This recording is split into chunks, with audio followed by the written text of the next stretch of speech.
Keynes का ब्याज का सिद्धांत, इसको हम तरलता पसंदगी का भी सिद्धांत कहते हैं। तरलता पसंदगी का सिद्धांत क्यों कहते हैं? क्योंकि ये उसी पर आधारित है, तरलता पसंदगी का सिद्धांत।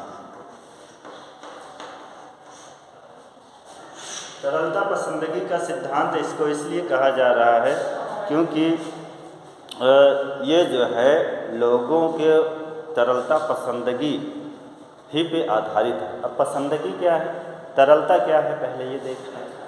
तरलता जानते हैं? कोई बता दे। हाँ? तरल पदार्थ कोई जानता है? तरल पदार्थ भौतिक विज्ञान में पढ़ा होगा, 9th में 10th में, नहीं पढ़ा? देखो, धातु के 3 रूप होते हैं। कौन कौन से? ठोस, द्रव और गैस। 3 अवस्थाएं होती हैं। तो जो द्रव है वो, उसकी परिभाषा ये है कि उसको जिस बर्तन में रखो उसी का रूप ले लेता है। पढ़ा है ना? जिस बर्तन में रखो उसी का रूप ले लेता है। तो जैसे पानी हो गया, तेल हो गया। अब लेकिन बात यह है कि हम मुद्रा को कैसे कह रहे हैं कि ये तरलता है, तरल है ना? इकोनॉमिक्स में क्या ज़रूरत है तरलता की, और इकोनॉमिक्स में क्यों कह रहे हैं तरलता? है किसी के मन में है क्वेश्चन कि नहीं? नहीं, इसलिए कह रहे हैं क्योंकि जो मुद्रा है वो जिस रूप में चाहो रख लो। आपकी जो संपत्ति है, जो मुद्रा है, जिस रूप में चाहो रखो। कैसे? कोई एग्जांपल दो। हम कह रहे हैं आप ये किताब फेंक दो, फेंकोगे? नहीं फेंकोगे। क्यों? क्योंकि इसमें आपकी मुद्रा लगी है ना, यानी मुद्रा आपकी इस किताब के रूप में है। हम कह रहे हैं भाई साहब ये कड़ा फेंक दो, फेंक देंगे? नहीं, क्योंकि इसमें भी मुद्रा लगी है। मुद्रा हमारी इस रूप में भी है। मुद्रा हमारी इस रूप में घर के कमरे के रूप में भी है, टेबल के रूप में भी है। जिस बर्तन में रखो उसी का रूप ले लेती है ना? तो मुद्रा भी हमारी जिस रूप में चाहो उस रूप में रख लो, इसीलिए उसको तरल कहा गया है ना? जिस रूप में चाहो उस रूप में रख लो। पंखे के रूप में रखा, ये कमरे के रूप में, ज़मीन के रूप में, जिस रूप में चाहो उस रूप में रख लो, इसीलिए इसको तरल कहा गया। तो अब बात तो तरलता की तो हो गई, पसंदगी की बात है ना? पसंदगी क्या है? पसंदगी का मतलब उसको पसंद करना, अपने पास रखना। जिसको जो पसंद होता है वही तो अपने पास रखता है, कि बिना पसंद के रख लेता है? रखता है? नहीं रखता है। हम कह रहे हैं कि ये गुम्मा अपने पास रख लो, कोई रखेगा? नहीं रखेगा। फिर अगर हम इसी के छोटे से टुकड़े को सोने में बदल दें और फिर दे दें तो रख लेगा हर कोई, है ना? तो पसंदगी, तरलता पसंदगी यानी मुद्रा को अपने पास रखना, यही सिद्धांत है। ये जो सिद्धांत हम पढ़ने जा रहे हैं यही सिद्धांत है। तो अब बात यह है कि हम इसको पढ़ रहे हैं ब्याज, इसका ब्याज का सिद्धांत, है ना? ब्याज का सिद्धांत। और ब्याज क्यों लिया जाता है, क्यों दिया जाता है, यही पढ़ने के लिए ये सिद्धांत है। ठीक है? तो आप इसका जो ब्याज का सिद्धांत है वो कहते हैं कि प्रत्येक व्यक्ति द्रव को अपने पास तरल रूप में रखना चाहता है। हमने पहले कह दिया, रखना चाहता है। और जो ब्याज है, ब्याज वह कीमत नहीं है जो निवेशों के लिए साधनों की मांग तथा बचतों की पूर्ति के माध्यम संतुलन स्थापित करने। ब्याज वह कीमत है जो द्रव को तरल रूप में रखने की इच्छा तथा द्रव की उपलब्ध पूर्ति के मध्य समानता स्थापित करती है। चलो, ये नहीं समझ में आएगा, हम ये समझा रहे हैं कि ब्याज क्या है। पहले हम ये समझ लें ब्याज क्या है, फिर हम आगे बढ़ेंगे। देखो, ब्याज का सिद्धांत है, अर्थात ब्याज क्यों लिया जाता है, क्यों दिया जाता है, इसी को समझाने के लिए ये सिद्धांत है। तो अब हम इसको पहले देखते हैं कि तरलता पसंदगी क्या है, कहाँ पे ब्याज निर्धारित होती है। पहले ऐसे समझ लेते हैं, फिर इसको सिद्धांत में चलते हैं। तो तरलता पसंदगी लोग क्या करते हैं, मुद्रा अपने पास रखते हैं, हाँ ना तो बोलिए, रखते हैं, यानी मांग करते हैं, मांगते हैं। मुद्रा अपने पास रखने के लिए मांगते हैं, मांग करते हैं। दूसरी बात है पूर्ति भी। अगर हम मांग रहे हैं तो कोई ना कोई पूर्ति कर रहा है। जैसे वस्तुएं अगर हम खरीदते हैं तो कोई ना कोई बेच रहा है, तो कोई ना कोई पूर्ति कर रहा है। जब अगर हम मांग रहे हैं तो पूर्ति करता है वित्त अधिकारी। वित्त अधिकारी जानते हैं, आरबीआई मान लो, छोड़ दो सब, आरबीआई करता है पूर्ति। तो मुद्रा की पूर्ति और मुद्रा की मांग अगर दोनों बराबर हो जाएं, यानी अगर 10 रुपये आरबीआई हमें दे रहा है और हमें 10 ही रुपये की ज़रूरत है, तो वहीं पे ब्याज दर का निर्धारण हो जाएगा। आरबीआई फ्री में हमें पैसे तो देगा नहीं, देता है? नहीं देगा, फ्री में नहीं देगा, वो ब्याज लेगा। यानी जितना, और हम जो मांगेंगे तो हम ये अपने अनुसार लेंगे ना कि हमारी क्षमता कितनी है। हम अपनी क्षमता मान लेते हैं 10 रुपये की, हम 10 रुपये मांग कर रहे हैं और 10 रुपये आरबीआई दे रहा है, और दोनों इस बात पर सहमत हो गए कि हमें 5% ब्याज देना है और आरबीआई 5% ब्याज लेगा। यही ब्याज दर निर्धारित हो गई। यही है तरलता पसंदगी सिद्धांत। ठीक है, अब चलो हम इसको सिद्धांत के अनुसार पढ़ते हैं। आपको जो हमने बताया वो नहीं लिखना है, वो केवल समझाने के लिए। हालांकि सिद्धांत यही है हमारा, लेकिन अब उसको थोड़ा सा बढ़ा चढ़ा के लिखेंगे ना। तो चलो पढ़ते हैं कि एक तो मुद्रा की मांग, इसमें हमने पढ़ा है एक मुद्रा की मांग चाहिए, एक मुद्रा की पूर्ति चाहिए, और एक वो जहाँ पे दोनों बराबर हो जाए। तो पहला हमें चाहिए मुद्रा की मांग। एक मुद्रा की मांग चाहिए। मुद्रा की मांग 3 वजह से होती है, 3 कारण होते हैं जिसकी वजह से मुद्रा मांगी जाती है। पहला कारण क्या होता है? पहला होता है लेन देन उद्देश्य। ये हम हमेशा कुछ न कुछ बहाने से इसका नाम लेते रहते हैं, लेन देन उद्देश्य। लेन देन उद्देश्य वो उद्देश्य है जो हमारा पर डे का खर्च चलता है। जैसे हमें पर डे क्या खाना है, क्या करना है, उसके लिए जो पैसे चाहिए उसको हम लेन देन का उद्देश्य कहते हैं, है ना। पर डे हमें क्या खाना, क्या पहनना, क्या और चाहिए, वो सब हमें लेन देन उद्देश्य। पर डे के खर्च, मान लो बीड़ी गुटखे का पैसा, समझ गए, तो ये लेन देन का उद्देश्य हो गया। दूसरा है आकस्मिक उद्देश्य। आकस्मिक उद्देश्य क्या है?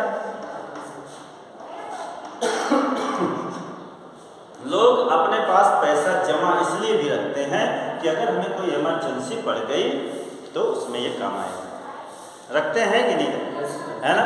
मतलब पर डे हमें खर्च चाहिए, उसके लिए भी लोग मांग करते हैं, और आकस्मिक उद्देश्य के लिए भी लोग मुद्रा की मांग करते हैं।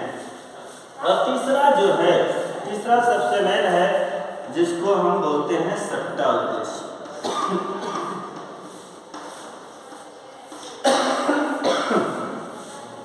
सट्टा उद्देश्य के लिए भी लोग डिमांड करते हैं। सट्टा उद्देश्य का मेन यही है। पहले ये देख लेते हैं, ये जो 2 उद्देश्य हैं, ये जो है व्यक्ति की आय पर डिपेंड करते हैं। ये दोनों लोग अपने पास उतने ज़्यादा रखेंगे जितने ज़्यादा आय होगा, है ना।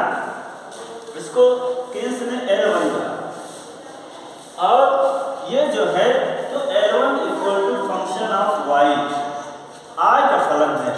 ये जो L1 है, यानी ये 2 जो उद्देश्य हैं वो आय पर निर्भर करते हैं। आय ज़्यादा होगी तो हम ज़्यादा खर्च भी करेंगे, ज़्यादा अपने पास आकस्मिक उद्देश्य के लिए रखेंगे। आय कम होगी तो ये दोनों कम हो जाएंगे। लेकिन जो सट्टा उद्देश्य है वो, उसको इन्होंने L2 कहा, और L2 is function of R। R मतलब ब्याज की दर, R मीन्स ब्याज की दर। तो ये जो सट्टा उद्देश्य है, सट्टा उद्देश्य ही इस सिद्धांत का मेन है। ये जो है ब्याज दर पे डिपेंड करता है। सट्टा का मतलब होता है कि लोग अपने पास उसके लिए भी पैसा रखते हैं कि अगर कभी हमें आवश्यकता हुई, कभी हमें लगा तो हम फ़ायदा कमा लेंगे, रखते हैं ना। ये सट्टा है, मतलब आकस्मिक कोई उद्देश्य हमें मिला और हमने उससे फ़ायदा कमा लिया तो वो सट्टा है। जैसे बैंक जो हैं वो बॉन्ड जारी करते हैं, बॉन्ड जारी करते हैं तो वो मान लो 100 रुपये का बॉन्ड है, उसको 90 रुपये में बेच रहा है, RBI उसको 90 रुपये में बेच रहा है और हमें लगा सस्ता है, खरीद लो। तो सस्ता, इसके लिए हमें पैसा चाहिए ना, ये जो खरीद रहे हैं इसके लिए हमें पैसा चाहिए, तो हमने पैसे की डिमांड किया, तरलता की डिमांड किए। तो ये जो उसने डिमांड किया और हम इसलिए खरीदते हैं कि बाद में इसको हम 110 में बेच दें, 20 रुपये का फायदा होगा, है ना। तो ये जो इसकी डिमांड करते हैं वो, उसके लिए हमें क्या चाहिए, मुद्रा, पैसा, तरलता चाहिए। तो ये 3 उद्देश्य से व्यक्ति मुद्रा की मांग करता है। तो अब इसको हमने देख लिया, ये तो आय पर डिपेंड करता है, इसका ब्याज दर से कोई मतलब ही नहीं है। ब्याज का दर का संबंध है सट्टा उद्देश्य का, L2 का। मन नहीं लग रहा है क्या? मन नहीं लग रहा है कि समझ में नहीं आ रहा? समझ में आ रहा है? और ये नहीं है कि किसी एक क्लास का है, तीनों क्लास में आता है, ठीक है। तो ये जो सट्टा उद्देश्य है यही मेन होता है ब्याज दर का। अब ये कैसे ब्याज दर से संबंधित होता है, जैसे हमने कहा ना कि अगर इसकी कीमत बढ़ जाती है, कीमत बढ़ जाती है तो हम बेच देते हैं, कीमत घटी होती है तो खरीद लेते हैं, है ना। कीमत घटी होती है तो खरीद लेते हैं, हम खरीदते हैं तो इसका मतलब क्या है कि हम पैसा किसको देते हैं, RBI को देते हैं, है ना। और जब उसको बेचते हैं तो हम अपने पास पैसा रखते हैं।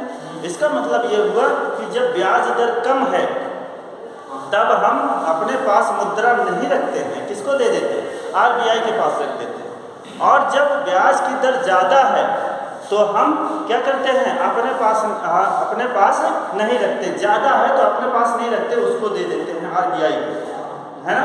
और जब कम होती है, ब्याज की दर कम होती है तो हम उसको ना देके अपने पास रख लेते हैं, है ना। यानी उल्टा रिलेशन है। अगर ब्याज की दर बढ़ेगी तो तरलता हमारे पास घट जाएगी, और ब्याज की दर घटेगी तो तरलता हमारे पास बढ़ जाएगी, यानी हम डिमांड ज़्यादा करेंगे, उल्टा संबंध है। तो इसको हम कैसे बनाते हैं, ये यहाँ पे इंटरेस्ट है और ये मुद्रा की मांग है, ये इसको हमने डिमांड लिख दिया। तो कैसा संबंध होगा, ये उल्टा संबंध की बात है, ठीक है। समझ में आ, इसको थोड़ा सा समझ लो क्योंकि ये 2 नंबर में आने वाला है। मान के चलो कि कॉपी में आपके पेपर में ये आ चुका है।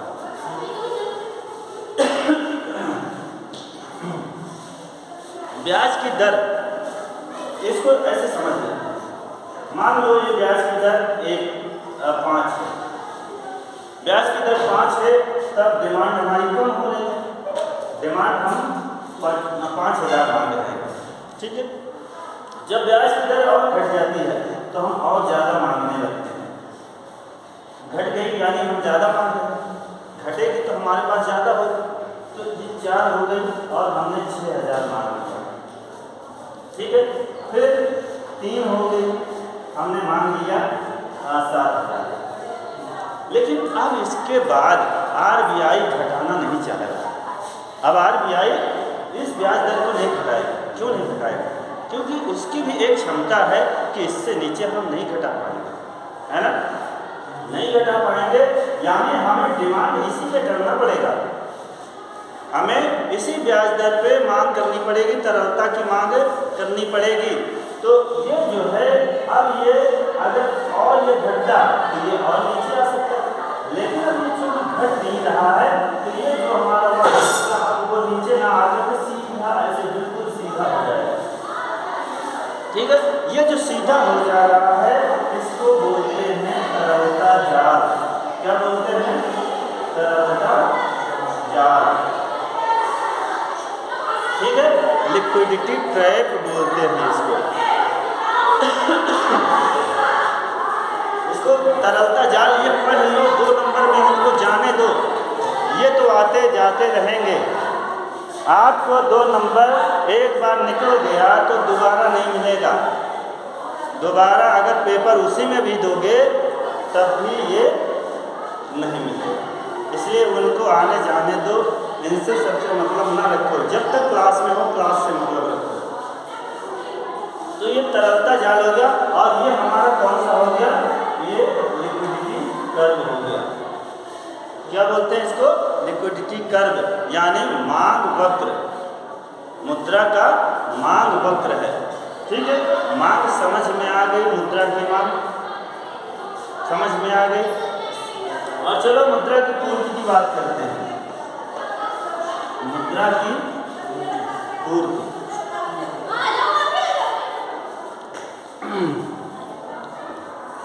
ज़्यादा लंबी हो रही होगी हैं? मुद्रा की पूर्ति कौन करता है, पहले बता चुके हैं। मुद्रा की पूर्ति वित्त अधिकारी करता है। वित्त अधिकारी मीन्स आरबीआई करता है। तो आरबीआई मुद्रा की पूर्ति एक निश्चित मात्रा में करता है।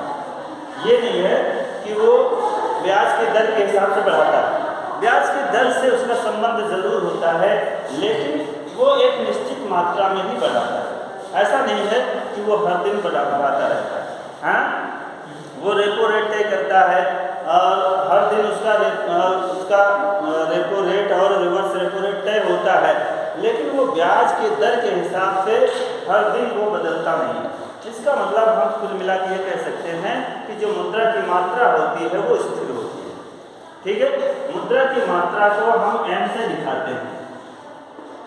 मुद्रा की मात्रा को एम से दिखाते हैं, और ये जो मुद्रा की मात्रा होती है 2 होती है।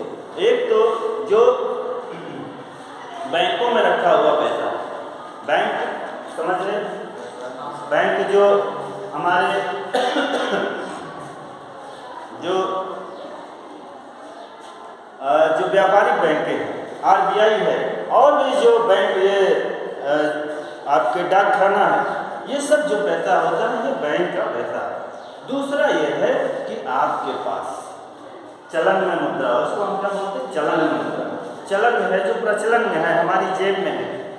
हमारी जेब में जो मुद्रा है उसको हम अपने लेन देन के लिए रखे हैं ना। तो मुद्रा की मात्रा 2 तरह की हुई, एक तो जो बैंकों के पास है, और दूसरी जो हमारे पास डिमांड के रूप में है ना। तो इन दोनों को हम क्या लिख सकते हैं, M1 प्लस M2। जो बैंकों के पास M1 और जो हमारे पास है उसको हमने M2 दिखाया, और दोनों को मिलाकर के हमने M कह दिया, है ना। तो कुल मिलाकर जो मुद्रा की मात्रा है वो स्थिर है। अगर स्थिर है तो उसका वक्र कैसा बनेगा, बिल्कुल सेम। ये ब्याज की दर है, आर लिख लो, और यहाँ पे मुद्रा की मात्रा, तो ये हम मान लेते हैं स्थिर है। ठीक है, यहाँ तक समझ में आ गया।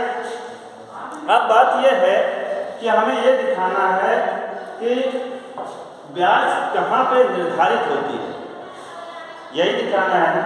पहले शुरुआत में हमने जो एक संक्षेप में बताया था कि एक तो मुद्रा की मांग की जाती है और दूसरा मुद्रा की पूर्ति करता है। हम मांग करते हैं और जो बैंक है या आरबीआई वो पूर्ति करता है।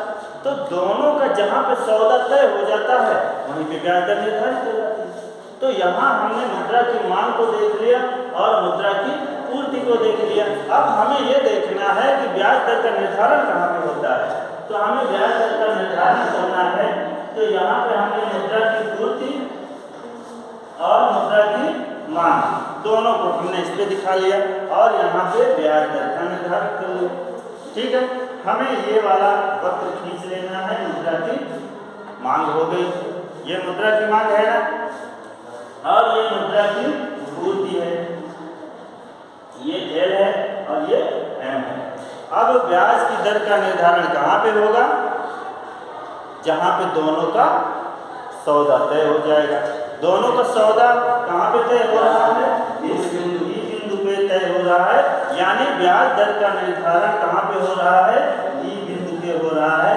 तो आर ब्याज दर का निर्धारण है और ये क्यू मान लो, इसको क्यू बिंदु पे मुद्रा की मांग और पूर्ति की जा रही है।